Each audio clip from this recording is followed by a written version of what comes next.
namanya Bunga Siagian. Ini salah satu rekan kita yang dulu sempat berinteraksi juga dengan Vokal ketika Bunga masih zaman-zaman kuliah di FH Unpad. Selamat siang Bunga, apa kabarnya? Sehat? Selamat siang Bang, sehat-sehat luar biasa. Sehat. Sekarang berhubung jadi dosen masih aktivitas normal ya? Ngajar lewat online terus ya? Normal yang tidak normal sebenarnya, tapi Oh gitu. untungnya itu ngajar itu kalau buat saya itu termasuk yang bikin saya waras gitu. Jadi Oh gitu ya? Bukannya jadi gak waras, kan mahasiswa rada-rada unik biasanya tuh. enggak sih, untungnya masa saya cukup behave ya. Oh Walaupun gitu. ada aja aneh-anehnya waktu awal-awal, tapi lama-lama mereka tahu saya asik tapi tegas, asik. Asik. Lu dipanggilnya apa? Bu Bunga atau Mbak Bunga atau Kak Bunga kalau di kampus? Bu dong, ya ampun muka kayak gini, manis Oh, imutnya dipanggil Bu, udah tapi Bu ya nggak ya. apa-apa. Ya udah Bu sekarang dipanggilnya itu kemajuan luar biasa itu. Nah, sekarang ngajar di mana, Bunga? Aku ngajar di Prasetya Mulia, part-time sih, dosen part-time di fakultas. Jadi fakultasnya memang di bawah ekonomi, tapi mereka punya Ah, program International Business Law. Dan itu program ah, baru sebenarnya, baru tahun kedua ini. emang nggak ada fakultas hukum kan ya, Prasetya Mulia kan ya? Kalau fakultas nggak, dia di bawah SBE, Sekolah Bisnis Ekonomi. Oke. Nah, pasti kan sebelum ke sana kan dimulai dari perjalanan waktu zaman kuliah hukum ya. Gue sebenarnya pengen tanya, ini selalu pertanyaan pertama gue ketika gue tahu dia itu lulusan fakultas hukum. Alasannya kenapa masuk fakultas hukum? Kalau gue dulu simple. Waktu itu gue ikut bimbel, terus gue lihat fakultas hukum itu ada kolom potensi pekerjaan. Dan dia yang paling pendek. Deskripsinya cuma satu. Di seluruh institusi pemerintah dan swasta. Gara-gara itu langsung gue pilih. Gue bisa kerja di mana aja jadinya. Jadi gue sangat-sangat pragmatis. Gue sangat-sangat pragmatis waktu itu milih hukum. Jadi nggak terlalu romantis kayak kalau lu kenal Anggara ya. Kalau dia Ya, dulu karena memang apa namanya merasa ketidakadilan itu kental sekali di dalam masyarakat, akhirnya menginspirasi dia masuk fakultas hukum. Gue nggak sekeren itu lah, gue nggak. Nah kalau lu apa nih alasannya? gua alasan masuk fakultas hukum sih sebenarnya karena nggak diterima di fakultas kedokteran. Ya, Sama yay. pragmatisnya nggak kira-kira? Oh, jadi waktu itu lu ambil IPC, pilihan pertamanya fakultas kedokteran. Nah, jadi ceritanya Bang, awalnya tuh ikutan UMB, tahu nggak sih zaman kalian mungkin beda zaman kali ya. Kalau zaman gue dulu ada namanya ujian masuk bersama. Nah, di ujian masuk bersama itu ada 5 kampus yang bisa kita pilih. Jadi sebelum SPMB tuh, SPMB kan untuk semua bisa, semua fakultas, semua universitas Indonesia. Ini cuma 5 universitas doang. Nah, ada UI, ada USU, dan beberapa 3 lainnya lah lupa. Nah, karena di SMA aku dulu itu sangat populer untuk pada jadi dokter, jadi pilihannya antara, teman-teman tuh dulu pilihannya antara dokter sama masuk ITB. Nah, kan gue Klasik sekali ya. iya, nggak suka teknik, ya nggak ngerti sama sekali, nggak punya keluarga yang ada teknik-tekniknya. Terus ya udahlah, gara-gara anak-anak pada masuk kedokteran, ya udah daftarlah kedokteran. Daftar kedokteran, pilihan pertama kedokteran UI, pilihan kedua kedokteran USU. Oke. Dan yang terjadi adalah ditolak mentah-mentah. Oke. Di momen kayak, aduh gue mau jadi apaan ya, ini ditolak gitu. Terus ngobrol lah sama bokap. Memang saat itu bokap tuh ya role model gue lah gitu. Jadi beliau bilang gini, kamu mau jadi apa aja, mau kerja jadi tukang koran juga, asal halal, saya dukung gitu. Cuman dia bilang, kalau saya lihat potensi kamu karena kamu anak saya, kalau kamu mau pilih kedokteran, kamu tuh akan begini A, B, C. Kalau kamu mau pilih hukum, kamu akan D, E, F, kira-kira gitulah. Akhirnya saya mikir semalaman. Terus ya akhirnya ya udahlah, gue pilih hukum lah, kedokteran gue gagal. Pilihlah SPMB itu IPC, pilihan pertama hukum UI, pilihan kedua hukum Unpad, pilihan ketiga kedokteran, antah berantah lah, yang penting antahnya lah. Oke. Loloslah pilihan kedua, dan ya sudah lah, akhirnya terjebak di FH Unpad gitu. Jadi akhirnya milih fakultas hukum itu memang karena pertimbangan dari bokap ya? To be honest ya sih. Apa waktu dari kecil karena ngeliat profesi bokap akhirnya sempet nggak terinspirasi atau itu sama sekali nggak kebayang? Nggak kebayang, gue bahkan sempet bilang kalau bahkan waktu dia di Unpad, gue mikir kalaupun gue lulus, gue nggak mau jadi lawyer gitu. Karma banget ya. Iya juga ya. Apa yang bilang gue nggak mau malah kejadian ya, salah juga gue ya. Kayaknya gue emang harus hati-hati dalam berbicara dan berkata-kata. Gitu. Waktu itu kan ya kalau UI wajar lah ya, mungkin karena lu anak Jakarta jadi pikirannya ke UI. Tapi kenapa akhirnya pilihan keduanya ke Unpad?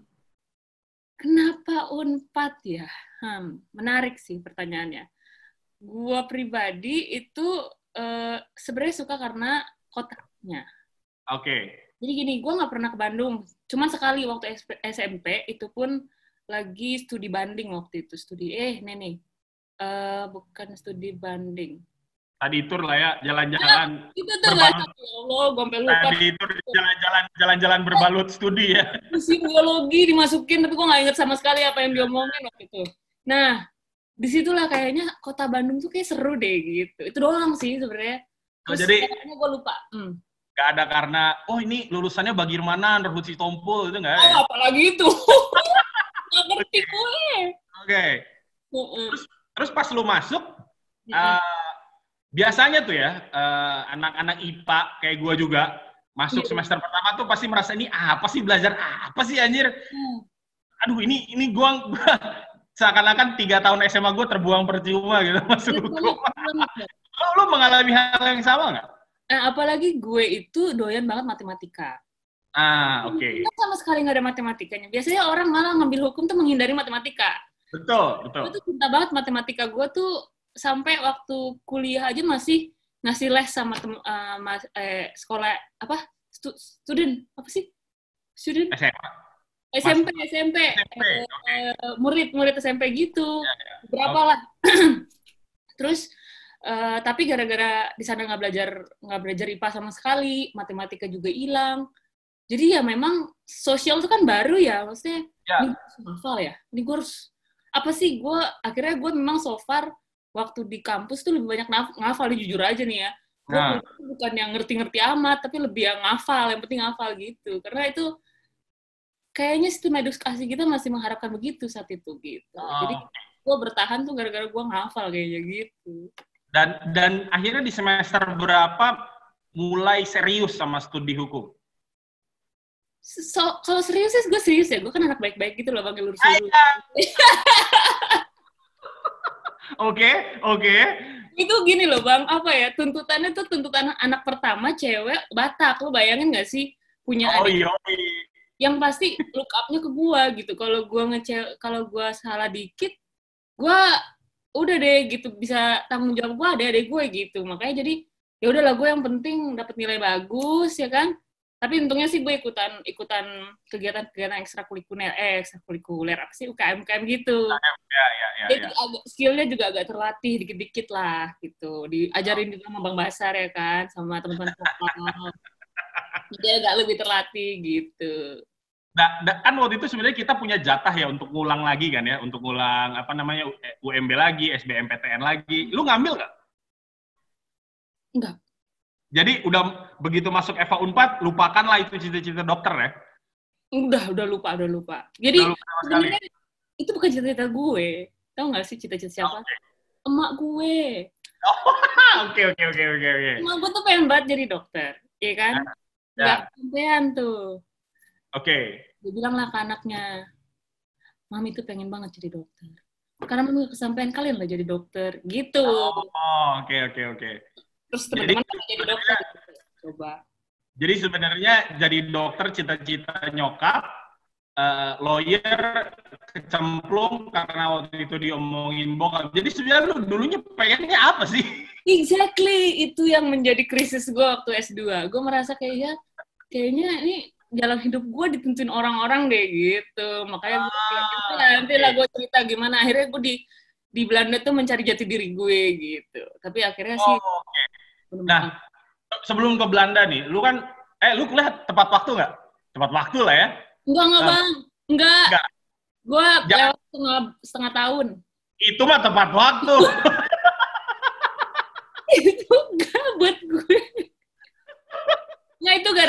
salah ngambil jurusan di awal. Gue merasa kayaknya gue suka hukum internasional. Lu sempat PKHI? Gue sempat ngambil HI itu 1 semester, Bang. Abis itu, kok gue merasa ini bukan hukum ya, gitu. Gue kayak, ini gampang nih ngambilnya, itu sombong banget ya. Enggak sih, maksudnya. kayak gue jalanin mulus-mulus aja. Gue merasa kayak gue gak tertantang. Terus kayak ada sesuatu nih, kayak bukan ini deh, gitu. Akhirnya gue abis konflik-konflik diri, singkat cerita gue memutuskan untuk banting setir ke pidana. Nah, itu kan teks lumayan time. Terus ikutan MCC itu juga lumayan ngasih space sih waktu itu sama kegiatan di Australia gitu-gitu. Jadi bikin gue agak lebih lama. Oke. Jadi lu sempat HI, hukum internasional, terus kemudian merasa itu nggak cocok, akhirnya banting setir ke pidana, akhirnya lulus. Nah, gara-gara itu kemudian minat jadi masuk ke LBH. Itu salah satu pemicunya atau kecemplung juga tuh ke situ? Jadi Bang, setelah lulus, gue nggak langsung ke LBH. Enggak? Gue itu sempet di corporate law firm. Oke. Tau Meli Darsa nggak sih? Oke, Meli Darsa, iya. Meli Darsa & Co. Nah, gue sempet di situ 1 tahun lebih lah. Wait. Jadi lu Meli Darsa dulu baru LBH? Yes. Nggak kebalik? Orang-orang juga bingung sih. Gue gimana ya waktu itu ya? Oke. Kenapa pertama masuk Meli Darsa? Oke, jadi ceritanya, ini nggak apa-apa kan kayak cerita-cerita gitu ya, kalau emang ini cerita-cerita. Oke, jadi tuh waktu itu ada workshop di kampus. Lo tau kan, Unpad tuh suka ngadain workshop gitu. Ya. Nah, gue tergerak hati lah gitu kan. Katanya nggak boleh rohani, jadi gue tergerak hati gitu. Jadi kayak, somehow gue pengen ikutan sih workshop ini. Nah, itu cuma bayar 50.000. Ternyata yang ngadain, waktu itu tentang pasar modal kan. Oke, ya. Terus cuma bayar 50.000, gue disuruh masukin CV gue juga sama aplikasi letter apa gimana gitu. Tapi gue cuma mau belajar di situ sebenarnya. Terus gue kayak nanya-nanya. Nah, gue nggak tahu ternyata mereka kayak scouting gitu di situ. Dan pas gue mau belum lulus bahkan tuh kayaknya baru mau sidang, udah dipanggil untuk tes. Nah, sampai akhirnya setelah gue sidang, gue dikabarin lolos ke interview. Jadi gue lolos abis sidang, gue interview, ternyata lolos. Gitulah singkat cerita. Jadi pas gue wisuda itu, gue udah diterima dan kayaknya less than a week gitu, gue udah langsung kerja di sana. Jadi itu cuman, ya udah yang ada, selama ada yang nerima gue kan, apalagi law firm waktu itu kalau nggak salah. Jadi gue gitu, seneng. Oke, dan lu bertahan di sana berapa lama? 1 tahun lebih lah, 1 tahun, mungkin 1,5 tahun gitu. Oke, 1 tahun lebih. Kemudian akhirnya di bulan keberapa lah lu merasa nih gue harus cabut nih dari sini? Sebenarnya bukan gue yang memutuskan sih, karena karena kan memang masih kayak macam bukan probation, project basis lawyer lah. Cuman di akhir lama juga ya probation project nggak basis. Probation sih Bang namanya, kayak project basis gitu. Jadi belum diangkat jadi associate gitu. Nah, jadi di akhir-akhir tuh gue kayak I think this is not what I wanna do with my life gitu, kayak kenapa? Jadi gini, kalau misalnya tahu ada namanya Plasma, tahu nggak sih Unpad juga angkatan gue. Gue tuh suka ketemu lah sama dia kan selama gue di Meli Darsa, ke Bandung terus ngobrol. Ya, gue sering main lah ke Bandung. Terus dia di LBH Bandung tuh duluan. Ya. Gue cerita bagaimana gue di Meli Darsa tuh kenapa yang gue ceritain tuh kayak keluh kesah gitu loh. Ini bukan soal ininya ya, tapi kayak kerjaannya kok kayaknya nggak masuk ke gue ya, corporate dan lain sebagainya. Gue merasa kayak gue dibilang lawyer ibu kota, tapi gue bahkan nggak pernah ketemu sama klien gue nggak ketemu sama orang gitu, gue ketemu sama dokumen gitulah kira-kira. Nah, cerita the other way around, dia tuh kayak yang soul life, cerita tuh dengan penuh gairah ya. Iya gitu, gue kayak sekali ya. Gue kayak gue mau dong kayak gitu tuh, gitu kalau kerja tuh kayak gitu. Nah, gue kayak ada nggak ya LBH juga di Jakarta? Asli gue nggak tahu ada yang namanya LBH Jakarta. Gue yang kayak Oke. Jadi lu sebelum masuk LBH Jakarta lu nggak tahu ada yang namanya lembaga namanya gue nggak LBH Jakarta. ngerti-ngerti, apalagi itu anak-anak yang bacaannya ideologi yang kiri lah. Gue nggak ngerti lah, gue nggak ngerti total gitu.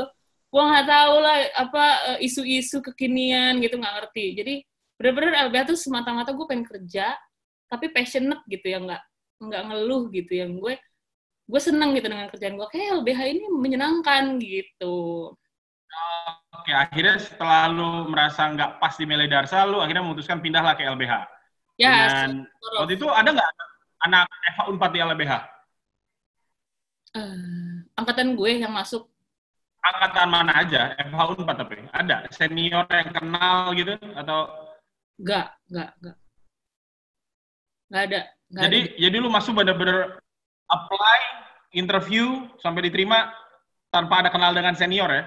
Oh iya, kalau kenal sama sekali gue nggak kenal. Cuman memang kalau LBH itu kan bentuknya kan kalau tahu tuh pelatihan dulu, kala bahu 1,5 bulan. Bahu. Ya. Gue tadinya nggak kepikiran kerja situ asli. Gue pikirnya tuh pokoknya gue belajar dulu aja, belajar apaan sih nih kala bahu ini, bantuan hukum gitu-gitulah. Oke, siap. Nah, baru di akhir-akhir kan dikasih tahu nih kerja-kerja LBH tuh gini. Terus apa partner-partnernya mana aja gitu. Terus gue yang kayak, wah kerja-kerjanya menyenangkan ya buat gue sih, apa ya, kayak memberi kepuasan batin gitu loh. Oke. Nah, gue kayak ya udahlah gue cobain dulu deh jadi volunteer setahun, baru akhirnya ada pembukaan pengacara publik, gue apply gitu. Oh, oke. Dan sebenarnya ketika akhirnya lu masuk ke LBH itu cara kerjanya kalau lu bandingan antara corporate law firm sama LBH, gue tahu yang dikerjainnya beda ya. Tapi cara kerjanya sama nggak sih, bahwa ada lu senior partnernya, semacam senior partner, terus ada yang lu supervisi dan lain sebagainya, ada yang ketemu klien dan lu di belakang gitu, sama nggak seperti itu? Enaknya sih menurut gue, meskipun ada supervisi, kita tuh kayak owning the case gitu. Oke. Beda kan kalau misalnya kayak di corporate law firm tuh kan emang ada tim. Dan bagian gue pasti yang kacung-kacung lah ya, namanya juga anak-anak masuk ya kan. Dan gue kayak inget banget waktu awal-awal itu ya, gue sebenarnya harusnya kalau gue orangnya persistence gitu ya, mungkin gue kalau bertahan gue akan oke gitu. Cuman the thing is waktu itu yang banyak gue kerjain malah gue typing, gue translating, terus gue yang kayak what is it really a lawyer thing gitu when I do such thing gitu loh. Jadi bisa jadi itu kan emang di awal begitu gitu. Cuman gue kayak no, I wanna own it gitu. Nah, pas di LBH itu gue bener-bener pegang setelah pengacara publik lah ya. Kalau volunteer pasti kita ditempelin sama pengacara. Pas gue pengacara publik itu gue bener-bener pegang kasus. Gue pikirin strategi penanganannya seperti apa, litigasi non litigasi, terus gue bikin timeline, terus dan lain sebagainya. Dan itu gue bikin sendiri. Dan paling supervisi dari bos gue yang kayak, bang, ini gimana menurut lo, gini-gini, ini tambahin ini gitu aja gitu. Jadi itu yang bikin berbeda sebenarnya, walaupun ada supervisi, cuman gue yang pegang kasusnya itu, gue yang ketemu kliennya, gue yang turun ke lapangan kayak gitu. Jadi kalau lu udah jadi pengacara publik di LBH, berarti lu memang yang orang yang memegang kasusnya secara langsung ya. Berarti lu bertemu menerima bantuan hukumnya, lu ngasih saran hukumnya, terus lu ngerjain semuanya mulai dari nol sampai selesai. Ya. Sendirian atau ada anak buah? Biasanya sih kita ditempelin volunteers. Yang volunteersnya itulah ya yang ngebantuin lu ya? Jadi kadang-kadang juga gue bahkan memberikan kebebasan atau keleluasan sama mereka untuk turun langsung, kamu investigasi, ntar kasih laporan segala macam. Jadi dan volunteers itu enaknya dia juga kayak belajar banyak sih menurut gue dari secara langsung gitu di situ, karena ya itu langsung melihat bagaimana kasus itu di solve gitu. Nah, kalau Willy Darsa biasanya urusan sama corporate, biasanya LBH yang lu kerjain waktu itu kasusnya terkait apa aja? Oke, kalau kasus-kasus di LBH sih sebenarnya tentunya lebih ke masyarakat. Kalau istilahnya masyarakat miskin, buta hukum, dan tertindas. Itu target utama. Walaupun bukan banyaknya, ada beberapa juga kita tangani meskipun mereka tidak miskin, tapi secara struktur mereka perlu dibantu, kalau enggak karena relasi kuasa dan lain sebagainya gitu loh, kayak ya gitulah, teman-teman pasti tahu dari gue. Jadi itu juga dibantu kayak gitu. Kasusnya seperti apa? Ada istilahnya namanya kasus yang struktural gitu, yang itu biasanya dikenal apa? Bantuan hukum struktural ya? Itu ya, namanya itu gimana sih itu? Gila, gue udah nggak di LBH, gue masih membumikan bantuan hukum struktural. Jadi LBH dengarlah bahwa gue segitu hatinya kepada bantuan hukum. Anyway, jadi bantuan hukum struktural itu agak beda dengan bantuan hukum konvensional. Kalau bantuan hukum konvensional itu kan orang mikirnya ya lo kasih bantuan jasa hukum, misalnya kasih service konsultasi, atau misalnya di persidangan, ya nggak berbayar gitu kan. Intinya kayak gitu lah, kayak pro bono lah. Nah, bantuan hukum struktural itu lebih ke menyeluruh, jadi bantuannya tidak hanya kasus, tapi juga sampai ke baik ke grassroots maupun ke kebijakan. Jadi gimana caranya perubahannya itu bukan cuma perubahan satu kasus, tapi perubahannya itu menyeluruh ke sistem.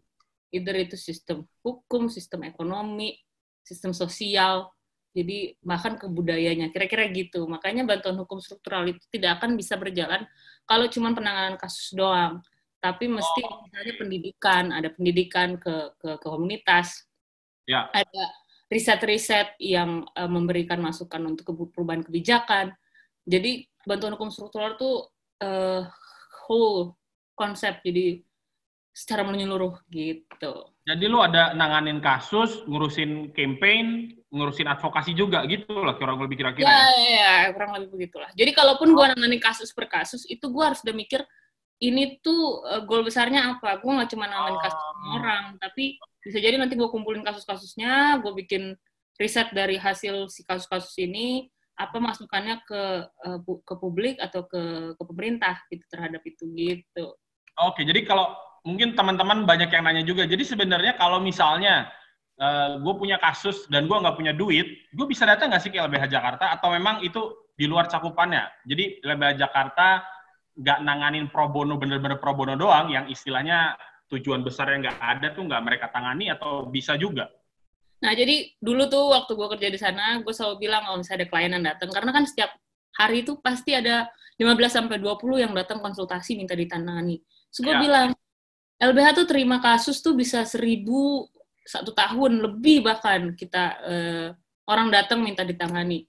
Masalahnya, pertama kita terbatas sama sumber daya manusia gitu. Yang kedua, tentunya keterbatasan resource itu kan memang terbatas itu. Kita jadi harus memilah. Makanya kita ada namanya, jadi setelah habis ada yang masuk cerita tentang kasusnya terus minta ditangani, biasanya kita bilang, Bu, Pak, ini kita rapatin dulu rapat kasus ya. Nanti kalau memang ini sesuai, baru nanti dikabarin. Jadi di rapat kasus itu biasanya kita akan milah yang kasusnya struktural itu yang ditangani. Oke. Nah disitulah di dalam rapat kasus itu ada kita bikin LM, kita sharing ke teman-teman, lalu kita bilang rekomendasi kita gini. Tapi kalaupun kita kasih konsultasi, sebenarnya itu juga kita sudah bantu. Jadi beri bantuan itu nggak melulu harus ditangani secara litigasinya, tapi secara kita kasih tahu ini loh solusinya, lo bisa lakukan ini, ke sini, ke A, B, C, ini alamatnya dan lain sebagainya. Jadi memperdayakan mereka itu juga salah satu bantuan yang diberikan, walaupun untuk melakukan litigasi misalnya itu akan terbatas pada kasus-kasus yang memenuhi kriteria gitu. Oke, dan jadi selama lu jadi pengacara publik, lu setiap hari itu pasti akan ada pengadilan atau jumlahnya tuh sama tuh antara lu rencanain kasusnya, kira-kira porsinya yang lebih besar yang mana? Sebenarnya nggak setiap hari ke pengadilan ya, karena kan nggak setiap waktu itu ada kasus yang running. Ada masanya gue kasus tuh nggak ada sidang sama sekali, jadi paling cuman ngecek ini udah sampai mana. Misalnya kalau di kasasi kan kita paling nunggu putusan keluar kayak gitu.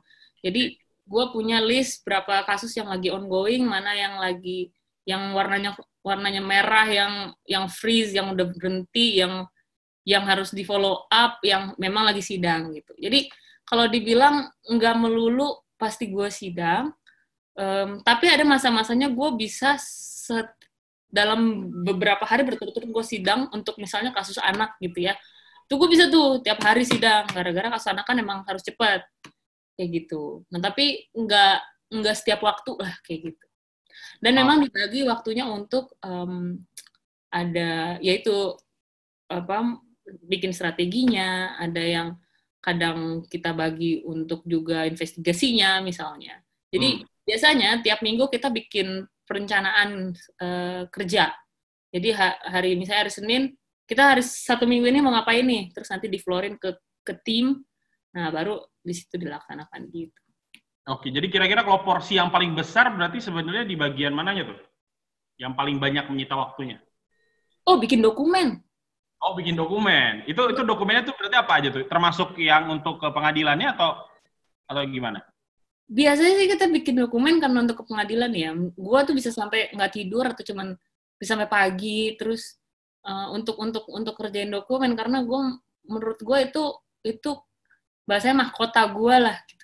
Oke. Ya dan bikin dokumen kan nggak bisa kopas ya. Gue harus riset dulu. Gue harus itu yang lumayan takes time. Kalau untuk sidang sih sebenarnya cuma datang terus ngasih dokumen atau kadang-kadang bacain, yang nunggunya sih paling yang lama itu sih. Tapi buat gue yang very penuh tantangan dan men-challenge gue itu ketika bikin dokumen karena gue harus riset. Jadi memang sebenarnya persiapan besar itu di balik layarnya ya? Iya, di betul. Persiapan riset. Oke. Terus cari fakta ya. Turun ke lapangan, investigasi, cari saksi, cari itu juga challenging, tapi ya itu yang takes time sebenarnya. Oke, jadi lu ngerjain semua itulah. Itu akhirnya berapa lama tuh lu jadi pengacara publik di LBH Jakarta? Kalau sama volunteer tuh sekitar 3 tahun lah. 3 tahun, dari 2000 berapa tuh? 2014 ya? Nah. 2014 sampai 2017. Nah, akhirnya kan baru kuliah tuh ya, S2 ke Belanda kan ya? Iya. Lu kenapa kuliah tuh? Udah capek sama LBH dengan load kerjaan yang sangat banyak atau ngerasa kayaknya aduh gua perlu ke Eropa nih, gua di Jakarta macet, panas, atau apa alasannya sebenarnya? Sebenarnya menurut gue kuliah di luar tuh buat gue masih mimpi saat itu. Gue kayak, kalau mimpi itu kan kayak jauh banget gitu loh. Kayak, I don't think itu mungkin nantilah masih gitu. Walaupun itu mimpi gue udah lama lah untuk gue kuliah di luar. Karena ya bokap juga pernah bilang anak saya akan kuliah di luar gitu-gitulah. Bokap tuh mimpinya tinggi-tinggi jadi bikin gue agak pressure juga. Cuman jadinya terpacu gitu. Nah, kenapa waktu itu sebenarnya abis patah hati kayak gue. Waduh, positif sekali ya. Wah. Serius deh. Masa-masa patah hati gue tuh selalu memberikan milestone dalam hidup gue gitu. Jadi pemicu lu kuliah S2 itu patah hati ya? Kayaknya gitu deh, kayaknya gue inget gue habis putus gitu kan. Terus, aduh gue sesuatu nih gitu. Jadi, gitulah. Akhirnya gue kayak, cobalah waktu itu ikutan. Gue ke kedutaan Belanda, waktu itu mereka bikin ada kayak open house gitu. Nah, gue izin tuh sama bos gue di LBH, bang, gue mau ke acara ini nih. Pengen tahu aja sebenarnya gitu. Katanya dia kasih tahu soal beasiswa ya. Sudahlah, gue datang. Memang waktu itu gue udah mulai bukan apply ya. Cari-cari rekomendasi letter. Gue udah ke Bandung kali ya, gue ke tempat Sigit dulu tuh minta rekomendasinya. Beliau udah jadi warek dulu kan pembimbing gue. Terus untungnya dapet. Terus ada beberapa dosen lain lah F4 yang ngasih rekomendasi. Tapi dia kasih rekomendasi itu bukan ke Tilburg, bukan ke tempat yang gue kira kuliah. Gue dikasih ke Maastricht sama Groningen. Karena memang ada program yang gue pengen. Masalahnya biaya apply-nya itu pakai biaya, cuy. Itu duit gue. Jadi gue kayak mikirnya tuh 1000 kali lah untuk apply 100 euro lumayan gitu kan. Ntar aja deh gitu terus. Sampai akhirnya ya itu kan habis putus terus datang ke Sunet itu adalah satu booth yang nggak gitu rame. Yang lain rame ya ke Erasmus, tau gak sih? Erasmus tuh rame tuh pada pengunjungnya. Nah ini yang ada satu booth sendirian, kesian kan, kayak datengin. Oke. Apa sih gitu, awalnya cuma nanya-nanya doang gitu, basa-basi ya kan. Ternyata tuh booth-nya Tilburg, terus dia bilang, kamu sukanya apa? Saya suka kayak victimologi gitu, gue bilang. Ternyata dia punya, victimologi ini ada kok, gini-gini. Terus gue cari alasan lain, tapi saya tidak punya rekomendasi letter gitu untuk ini. Oh ya nggak apa-apa, nggak perlu rekomendasi. Oh, emang ada kampus nggak perlu rekomendasi letter gitu. Singkat cerita dibantu sama abang itu, abang itu. Nah, ini ada ciri-ciri. Nah, terus bantuinnya artinya dikasih tahu nih requirements-nya ini A B C D E.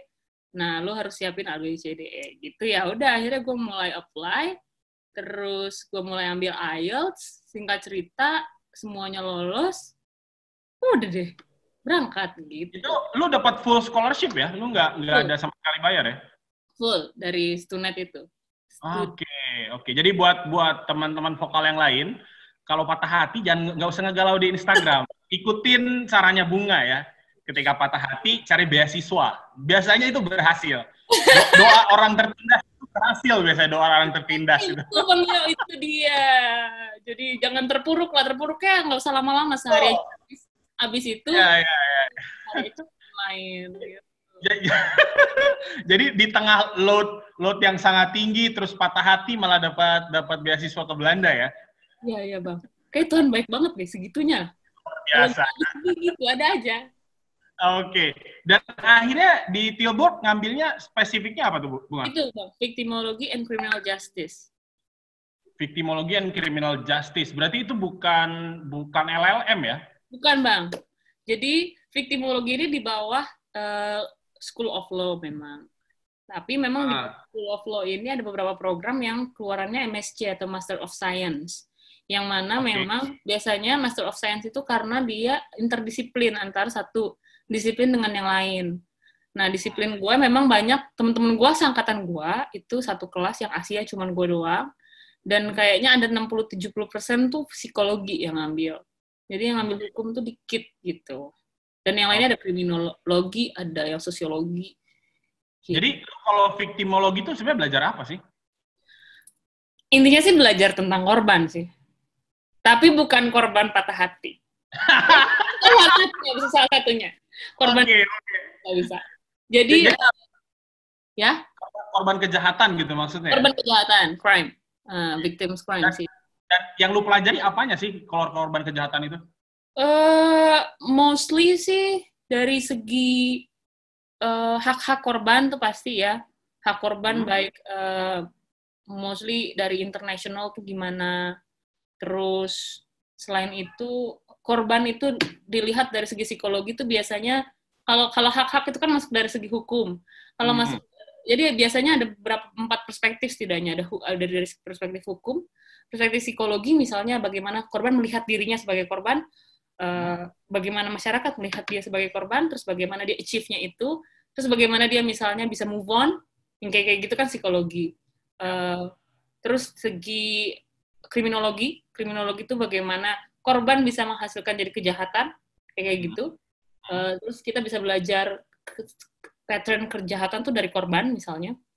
Terus ada sosiologi, bagaimana misalnya victim movement gitu, gerakan-gerakan korban, termasuk gerakan perempuan, LGBT itu termasuk dianggap sebagai salah satu atau bagian dari gerakan korban gitu. Oke, jadi lu nggak full selama di sana itu sebenarnya belajar hukum ya. Jadi belajar bidang disiplin yang lain ya, disiplin ilmu lain ya. Betul. Gue sampai ada namanya health victimization. Gue belajar Bahkan itu kayak kalau misalnya ada kondisi teroris terjadi, terus gue harus bikin healthcare program, anjir gue nggak tahu mana pernah gue menjadi tim yang kayak gitu kan. Jadi tapi harus baca, harus belajar tentang itu, gimana treatment korban dan misalnya keluarganya itu harus seperti apa gitu.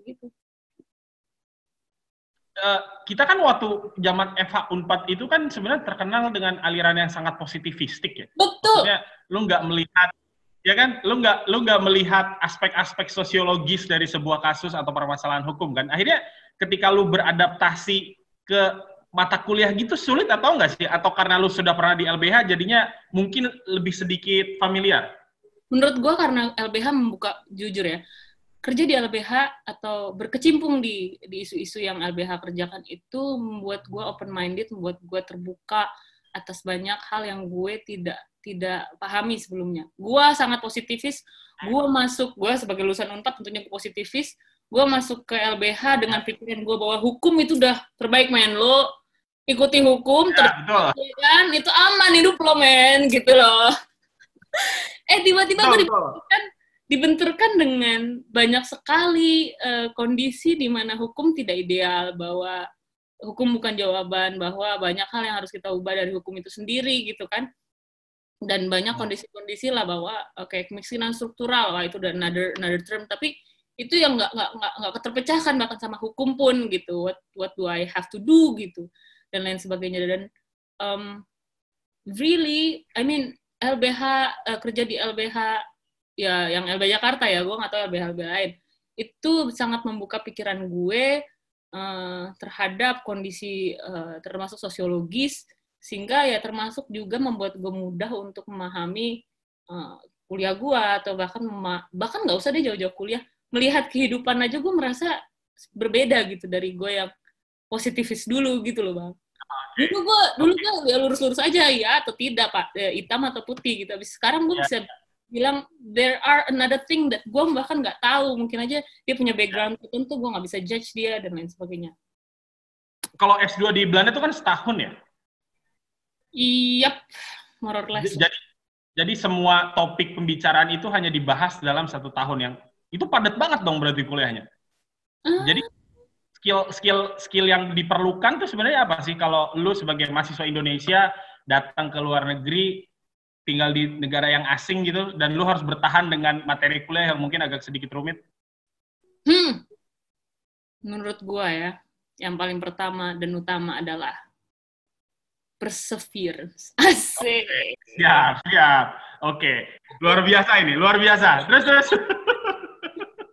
Gila, gue bukan khotbah lo ya. Tadi dari gue dibilangin ini nggak khotbah, tapi beneran asli.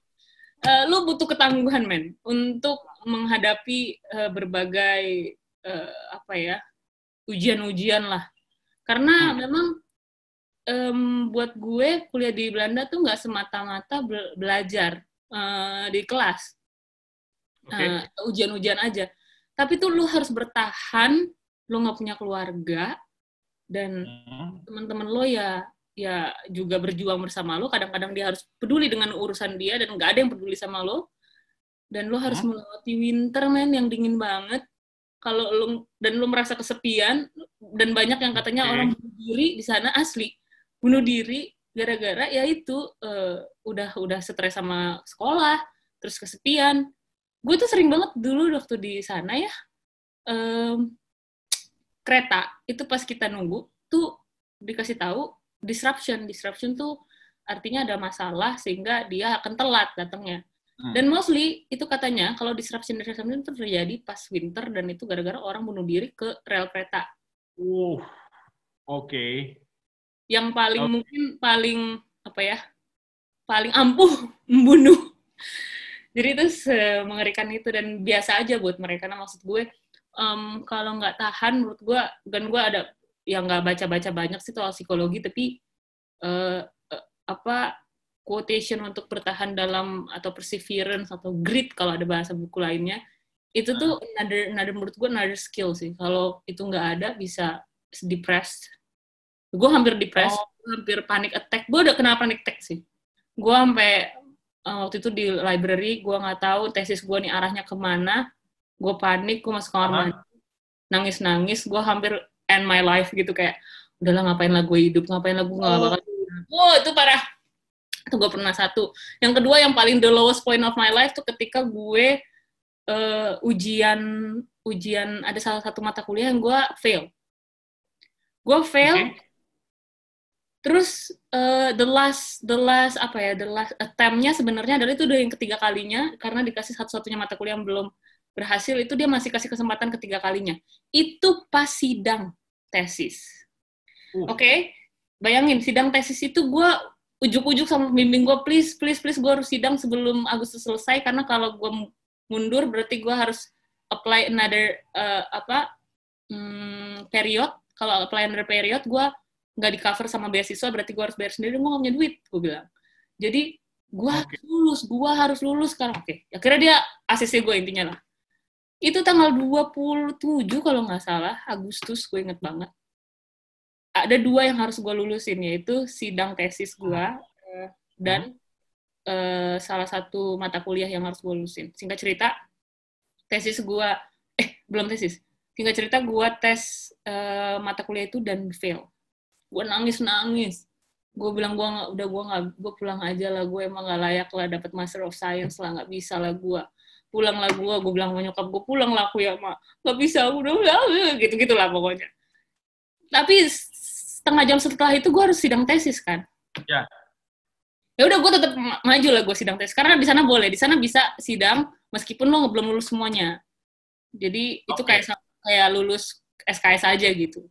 Nah, terus gue lupain dulu yang itu, terus gue sidang tesis, singkat cerita gue lulus dengan yang cukup baik, gue dapet apresiasi dari penguji.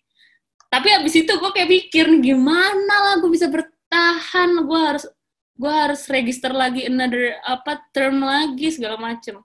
Tapi ya itulah, sampai akhirnya gue tertolong dengan ada hal, akhirnya gue tahu nggak, dari yang harusnya gue bayar 16.000 euro, kan, gue harus bayar 16.000 setahun kan. Terus gue bilang sama rektornya kondisi gue bla bla bla bla, dan ternyata gue boleh cuman bayar 2.000 euro. Jadi kayak disamain sama anak EU, anak Eropa kan cuma bayar 2.000. Kita anak yang internasional tuh harus bayar 16.000, jauh banget ya bedanya.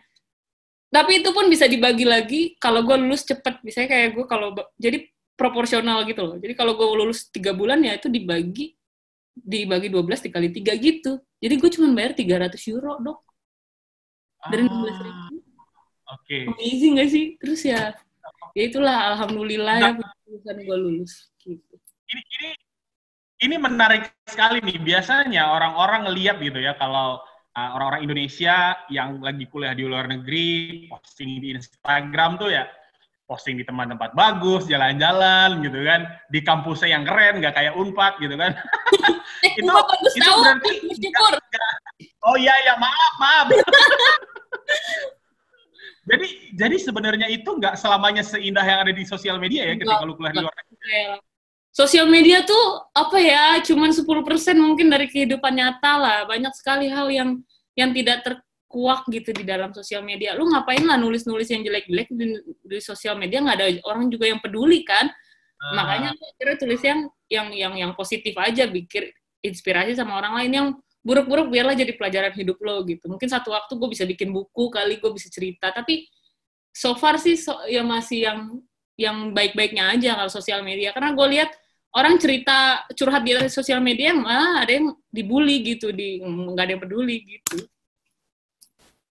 Oke. Jadi memang mulai dari tahapan lu coba apply sampai akhirnya lu finish, kata kuncinya itu adalah grit dan perseverance ya? Menurut gue itu sih. Jadi nggak jadi masalah kalau lu kerjanya di mana, lulusan mana, yang penting kalau lu niat, lu kejar, itu lu bisa dapet ya? Ya. Jadi nggak jadi faktor tuh, misalnya kalau lu, ngaruh nggak sih recommendation letter itu? Sengaruh itu nggak sama motivation letter? Kalau untuk apply beasiswa? Oh, kalau beasiswa motivation letter, yes ya, motivation letter. Okay. Karena dari situ terlihat tujuan lo apa, passion lo apa, dan visi lo apa, lebih kayak gitu sih. Mereka tuh nggak mau ngasih beasiswa ke orang yang bahkan nggak punya tujuan gitu, yang nggak berpikir kemanfaatan bagi banyak orang. Menurut gue itu sih. Oh, jadi dari semua dokumen yang harus disiapkan untuk apply beasiswa ke luar negeri, yang paling kunci justru motivation letter, bukan recommendation dari dekan gitu atau orang-orang ternama gitu, enggak justru ya? Sebenarnya sih kalau ini itu kan tergantung institusi yang memberikan apa namanya beasiswa gitu kan. Jadi bisa jadi LPDP beda sama Stunet. Nah, karena gue pernah ngobrol sama chiefnya yang Stunet, dan dia bilang sama gue bahwa gue sih liatnya motivation letter. Dan motivation letter lo waktu itu stand out, dia bilang gitu. Dia bilang ke gue, dan uh, ya gitulah. Lu waktu itu ada nanya-nanya ke orang nggak untuk bikin motivation letter atau bikin sendiri aja gitu? Riset yang pasti, artinya kayak strukturnya tuh kayak gimana sih yang namanya motivation letter. Gue kan nggak ngerti, baru pertama kali gue apply beasiswa gitu. Terus, bentar. Ini lu apply pertama langsung dapet ya? iya bang. Luar biasa, teman-teman. Jadi kalau misalnya patah hati, benar-benar harus kayak Bunga. Iya. Gimana motivation letter? Gue merasa beruntung kalau itu. Kenapa bang? Gimana motivation letter setelah lu riset? Nah, jadi ternyata yang paling penting itu kan soal bagaimana gue bisa menyampaikan visi gue gitu kan. Itu yang paling utama, lalu membuat motivation letter. Apa sih motivasi lo sebenarnya gitu kan. Dan ya gue cari tahu lah tentang apa sih yang harus disampaikan. Misalnya cara kita menulis kan juga sesuatu, bagaimana kita memulai paragraf dan lain sebagainya, menutupnya. Jadi gue agak bersyukur gue pernah belajar menulis juga, kelas menulis gitu, CC vokal. Luar biasa. Terus. Gitu, beberapa guru gue waktu zaman kuliah tuh memberikan kontribusi lah bagaimana akhirnya gue bisa menulis dengan cukup baik.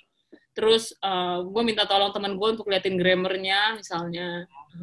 Jadi itu juga salah satu hal sehingga orang juga bacanya nggak pusing gitu. Ada teman gue yang minta tolong gue untuk liatin motivation letter gue yang pusing. Aduh, karena grammarnya misalnya yang kayak gitu-gitu. Maksudnya yang kayak gitu juga itu teknis yang menurut gue harus udah kelar dulu gitu teman-teman.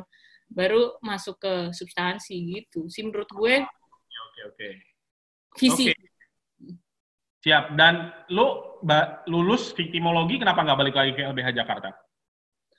Karena emang udah cabut waktu itu kan ceritanya dari LBH. Sebelum gue berangkat tuh gue udah cabut dari sana. Jadi bukan yang gue unpaid leave gitu. Jadi gue nggak ada keharusan untuk kembali ke situ. Oke. Dan tapi lu nggak apply juga ke LBH Jakarta. Kenapa nggak balik lagi aja gitu? Gue bilang sih gue akan mendukung gerakan LBH atau bantuan hukum itu dari luar. Tapi gue akan tetap terus mendukung. Jadi kayak sekarang, meskipun gue misalnya nggak di LBH, tapi ada teman-teman yang misalnya butuh bantuan, gue arahkan ke sana. Atau kadang bahkan gue yang kasih pro bono service juga gitu. Oke, jadi akhirnya setelah lu lulus langsung jadi ngapain? Gue lulus, gue ikut bokap. Jadi di kantor bokap, bangun kantornya dia, terus so far juga ngajar di Prasmul sebagai part-time. Terus gara-gara COVID baru ngediriin startup legal education gitulah. Oke, jadi sekarang berarti di kantor bokap masih, ngajar masih, sama yang startup education ya? Legal Access ID bukan sih itu ya namanya? Yes, betul Bang. Dan yang paling menyita waktu yang mana? Ya kalau COVID ya pasti legal access lah.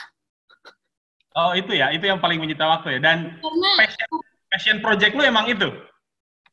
Apa ya, gue seneng ngajar sih so far ya. Gue seneng membuat aha moment di orang-orang gitu. Gue seneng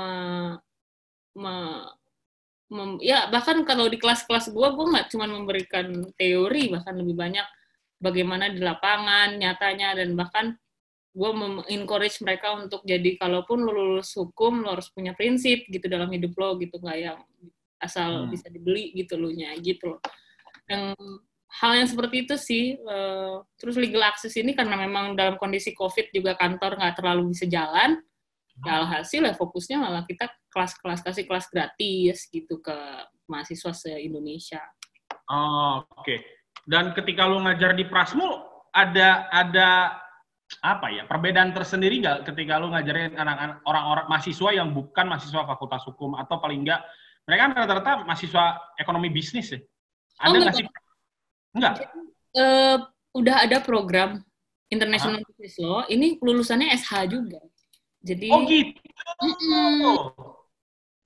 Oke. Dan mata kuliahnya apa yang lu ajarin jadinya? Gue tuh semester ini gue belajar criminal law sama criminal procedure law. Hukum pidana Wait, sama wait, hukum wait, wait. acara. Oh, jadi kurikulum di International Business Law itu tetap sama dengan Fakultas Hukum biasa ya? Ya, ada PIH, PHI, ilmu Oh, negara, semua deh. oke, oke, oke, oke, oke. Jadi lulusannya tetap SH tapi penekanannya pada hukum bisnis internasional. Iya, iya. Oh, Mungkin nanti di oke. semester buat lebih tinggi, mereka akan lebih fokus ke sana. Tapi kalau dasar-dasarnya sama kayak yang kita pelajari di Fakultas Hukum.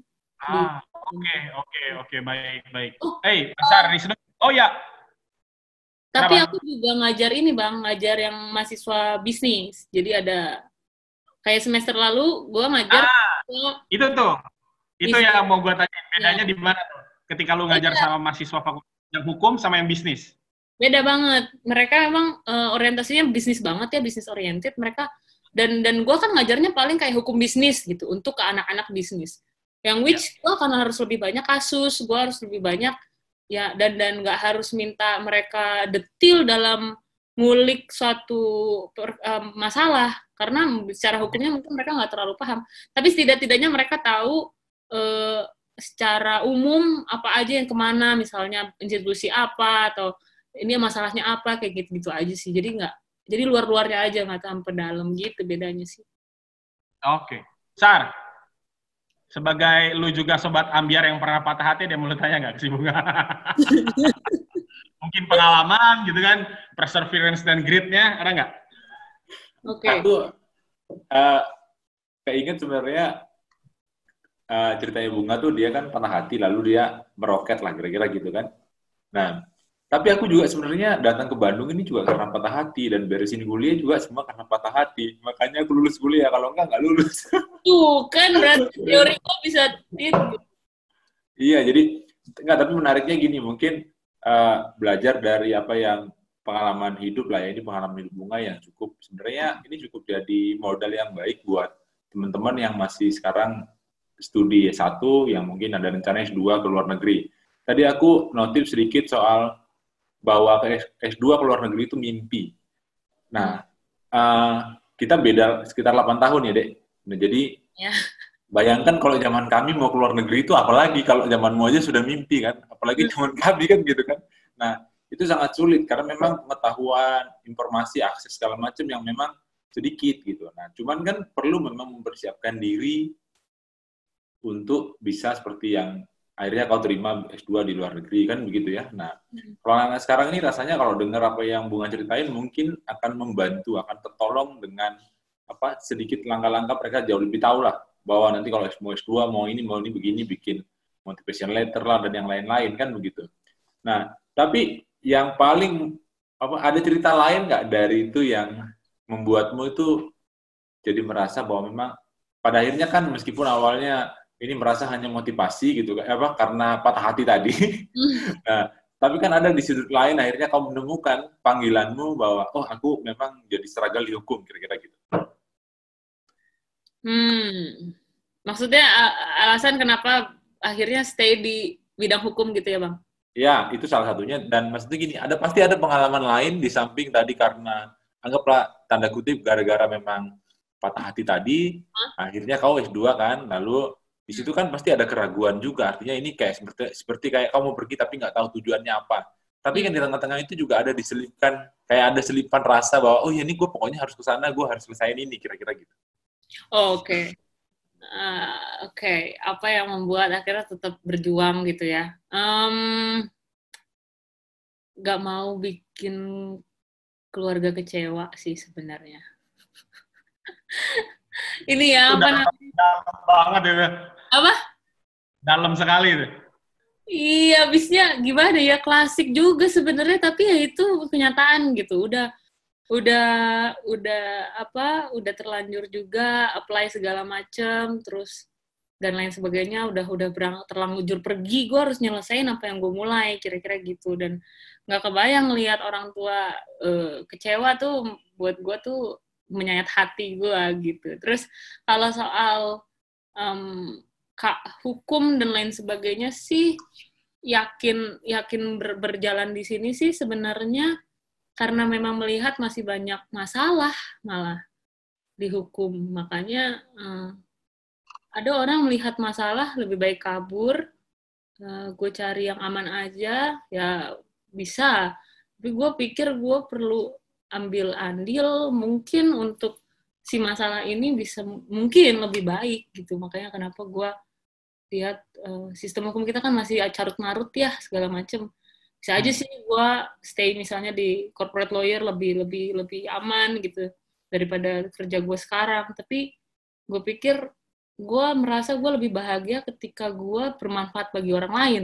Itu yang bikin gue malah alive, gue punya hidup gitu. Jadi kayaknya meskipun mungkin secara finansial mungkin tidak seluar biasa teman-teman yang lain, tapi gue merasa puas dengan apa yang gue lakukan dan ada dampak sama orang lain mungkin sedikit, tapi gue rasa itu cukup gitu untuk okay.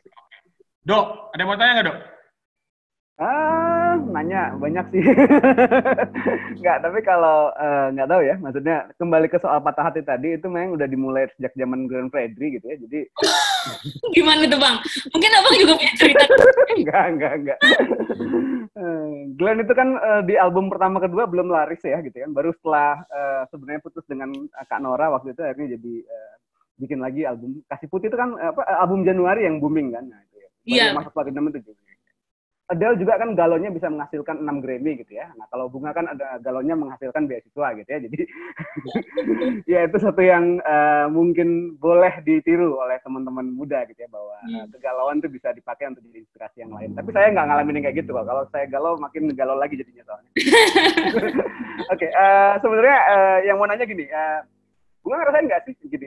Pernah denger ya zaman dulu tuh sekitar berapa bulan lalu atau sekitar 3 atau ya mungkin tahun lalu juga ya kayaknya ada di Twitter tuh rame soal LPDP should say something gitu ya. Jadi orang-orang yang ngebandingin kena sindrom gitu ya. Karena mungkin di negara kita ada banyak hal yang nggak beres, ada banyak hal yang kurang baik gitu kan. Pas mereka ke Eropa atau ke Asia Timur yang lebih baik kayak Korea atau Jepang atau kayak ke Australia gitu ya, atau kayak Amerika atau Kanada, rata-rata mereka akhirnya bilang kan, ya di Indonesia nggak ada nih yang kayak gini nih, Indonesia nggak ada kayak gini, gitu.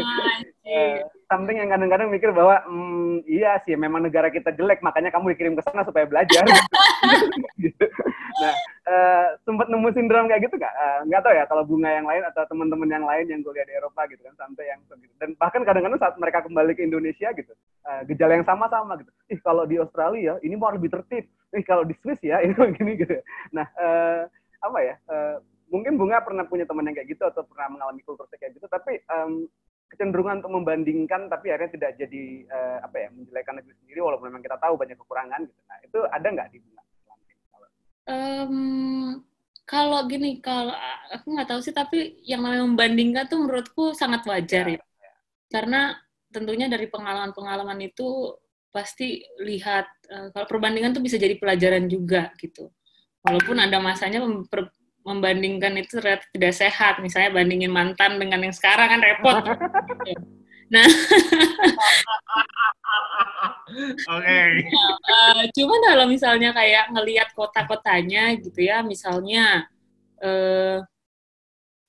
yang paling real itu adalah ketika gue nyebrang di sana, gue sebagai manusia itu dianggap gitu sebagai entitas yang layak untuk nyebrang gitu.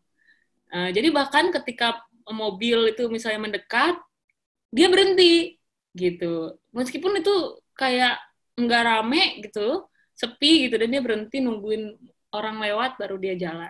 Nah itu sempat gue mikir, gila, di Jakarta mana harap lu kok nyebrang yang ada bisa lu yang ketabrak gitu, atau ya salah lu juga, siapa suruh nyebrang di sini dan lain sebagainya gitu. Hal-hal seperti itu sih bisa terjadi, cuman gue kayak bukan yang blaming sih, kayak kok Jakarta gini sih, kok ini gini sih. Gue mengerti bahwa memang beda peradaban dan lain sebagainya, beda culture dan lain sebagainya. Paling jadikan itu sebenarnya pembelajaran, apa hal-hal yang ketika membandingkan apa hal-hal yang baik yang ketika gue ketemu di sana dan bisa jadi masukan mungkin di sini sehingga di Indonesia lebih baik. Intinya poinnya gimana supaya Indonesia lebih baik sih, bukan mengutuki Indonesianya, tapi belajar dari luar untuk memperbaiki Indonesia gitu, Bang. Nah, ini aku nanya lagi ya, Dek. Nah, kalau kan kita beberapa teman tuh ada yang kuliah di Jerman, ada yang di Belanda, ada yang di Inggris, Swedia, gitu-gitu. Tapi mereka itu kan waktu ceritanya waktu awal mereka mau S2 ke sana tuh kan kita sampai ketemu, kita kumpul-kumpul, kita ngobrol gitu kan.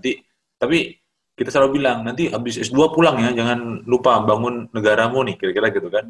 Nah, tapi ini kenyataannya ya, yang aku alamin tuh teman-teman itu nggak ada yang mau pulang gitu loh. Nah, jadi menurutmu apa sih yang bikin mereka nggak mau pulang? Lalu kenapa ada yang mau pulang gitu?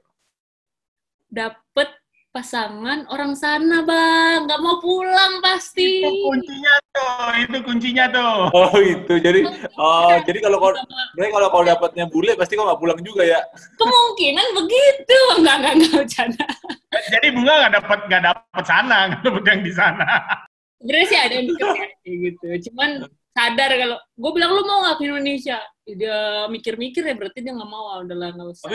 Tapi mungkin nggak sih karena tadi yang seperti Bunga bilang bahwa kalau kita nyebrang itu memang mobil itu seperti kita dianggap tuh lebih manusiawi, kira-kira begitu. Jadi kalau di negara ini kayaknya kita tidak mendapatkan kenyamanan itu gitu. Nah di sana kan seperti itu, orang benar-benar diperlakukan seperti manusia beneran dan orang disiplin, kira-kira gitu. Apa benar karena itu juga? Aku rasa sih banyak ya faktornya. Mungkin bisa jadi yang tadi Abang bilang bahwa kita dianggap lebih diapresiasi sebagai manusia. Bahkan kalau kerja di sana kan gajinya juga berapa kali lipat dari di sini gitu kan. Terus hidup juga cukup terjamin gitu. Bahkan temanku ada yang, karena dulu aku cukup berjuang juga di Belanda sampai harus part-time job, kan aku ngambil juga di restoran tuh, jadi bantu restoran Indonesia gitu. Dan punya teman-teman imigran di Belanda yang mereka juga kerjanya ilegal gitu ya. Jadi tapi dapat subsidi dari pemerintah dan mereka masih bisa tuh smoking, menikmati hidup. Oh gitu. Iya benar ya. Dan nggak kekurangan gitu, meskipun dia kerjanya juga dianggap sepertinya ilegal, misalnya kerja tanpa surat lah bahasanya, tapi dia cukup ada santunan gitu-gitulah. Jadi banyaknya negara-negara Eropa yang agak-agak sosialis juga, jadi mereka sebenarnya cukup terjamin gitu hidupnya dibanding mungkin di sini. Makanya kenapa aku lihat teman-teman yang akhirnya merasa kok gue nggak diapresiasi di negara gue sendiri, akhirnya mungkin untuk menyelamatkan dirinya dulu setidaknya dia mungkin stay di sana, atau ya pilihan-pilihan tadi karena dapat bule ya kan, ngapain lah gue balik ini ya kan gitu. Iya juga benar. Dan beberapa teman memang ada yang gitu, cuman ingetnya gini, waktu awal, aku akan pulang, pokoknya aku akan bangun negara ini, karena mereka terkait misalnya dapat beasiswa atau yang lain gitu kan, menggebu-gebu gitu. Tapi gitu udah jalan di sana, kok jadi datar-datar aja, kira-kira gitu kan. Tapi memang menurutku sih Bang, berbuat bagi Indonesia menurutku nggak terbatas pada tempat. Ya, pulang ya. Iya, kalau sekarang tuh kan dengan tidak adanya lagi batasan, borderless di mana-mana, apalagi kayak sekarang ini kita abang di mana, aku di mana, kita udah bisa kontak dan mungkin ini bisa kasih dampak sama orang. So I think sekarang sih nggak lagi terbatas pada tempat. Jadi kalaupun mereka stay di sana tapi hatinya tetap Indonesia, aku tetap salut banget sih sama yang kayak gitu, Bang. Berarti dengan kata lain yang penting action-nya ya gitu ya. Iya. Oke. Aku itu aja sih yang nanya. Kembali ke Bang Pirhot. Oke, siap. Dok, masih ada pertanyaan lagi nggak ke Bunga? Kayaknya sih, udah jam ya? Kita udah ngobrol lama nih kayaknya. Udah berapa? Udah lebih dari sejam dong. Asli. Seru banget ngobrol sama abang-abang ini. Ya. Ya, tapi ya kalau aku ngeliat sebenarnya dari cerita hidupnya Bunga kan berarti ada turnover yang beberapa kali gitu ya, antara ya, anak-anak hukum positif yang sangat polos itu menjadi anak bisnis gitu kan, menjadi anak yang sangat sangat advokasi sekali gitu kan. Terus habis itu jadi pas keluar negeri jadi belajar interdisipliner gitu kan. Dan kayaknya memang nggak tahu ya, itu tren di anak-anak muda zaman sekarang juga gitu, bahwa usia-usia peralihan gitu ya, dari belasan ke 20, dari 20 ke quarter life ke 25, dari 25 menjelang ke 30 gitu. Kayaknya banyak keputusan-keputusan penting yang diambil, yang di zaman dulu mungkin nggak akan kepikiran ya. Orang dulu kan mikirnya kan lulus SMA, kuliah, langsung kerja lah gitu kan. Setelah kerja ya berumah tangga lah. Setelah berumah tangga ya punya anak, nyekolahin anak, dan yang lain-lain gitu kan. Yeah. Nggak tahu, sekarang kan rentang usianya lebih besar gitu ya. Jadi apa yang kira-kira ngebuat gitu ya? Gitu. Saya nggak tahu sebenarnya, karena orang-orang sekarang ngambil challenge besar ya, gitu. Keluar, terus ngambil perubahan hidup yang besar, pindah kerja beberapa kali bahkan, gitu. Dan itu sesuatu yang mungkin nggak kebayang di orang tua kita zaman dulu, gitu ya. Mungkin kebayangnya di zaman kita. Nah, itu sisi baik karena banyak challenge dan banyak hal yang bisa berubah, gitu. Tapi kalau Bunga sendiri gimana, gitu kan? Karena kan kalau menurut Trek harusnya kan sebagai seorang perempuan, anak pertama dari, tau lah ya, keluarga yang terbilang masih sangat walaupun modern tapi sebenarnya tetap tradisional gitu. Nah, betul. Berani ngambil keputusan-keputusan besar yang sangat life changing gitu, kayak gimana sih? Kalau gue sih ngelihat memang milenial sekarang kan karena exposure informasi yang begitu luar biasa, membuat mereka tuh seperti unstoppable gitu ya, nggak terbatas gitu dengan berbagai hal, termasuk hal-hal yang itu hal yang pertama. Yang kedua menurut gue akses kita terhadap misalnya beasiswa mungkin nggak sekarang lebih banyak gitu dari zaman dulu, dan orang-orang yang sudah pernah ngalamin itu kita bisa tahu ceritanya misalnya dari YouTube segala macam, itu kan juga termasuk akses kita pada informasi. Kalau nggak ada itu mungkin zaman bapak emak dulu nggak tahu aja gitu soal adanya beasiswa gitu. Tapi sekarang akses yang begitu banyak membuat orang tuh makin mudah untuk mencapai itu gitu. Dan dulu itu waktu zaman gue tanya yang lulus beasiswa kan dari berapa ya nge-apply, ratusan lah yang apply, ribuan gitu. Yang lolos tuh 60 kan angkatan gue. Gue tanya sama yang seleksi, Mbak, ini yang lulus dari luar Jawa ada berapa? Gue tanya gitu. Gue wonder aja sih, pengen tahu gitu. Dan ternyata itu sangat dikit, mungkin 15% gitu ya. Terus gue yang kayak, ya itu maksudnya bisa jadi itu bisa kita lihat kacamata, artinya Indonesia kondisinya tuh seperti itu. Artinya meskipun si akses ini ada, dengan mungkin di Jawa masih lebih tersentral gitu, banyak hal yang masih fokus pembangunan di sini gitu, di daerah-daerah masih mungkin belum begitu terbuka gitu pemahamannya, mungkin dari keluarganya dan lain sebagainya. Dan kalau akhirnya memilih untuk keputusan-keputusan life changing yang kayak gitu sih sebenarnya apa ya?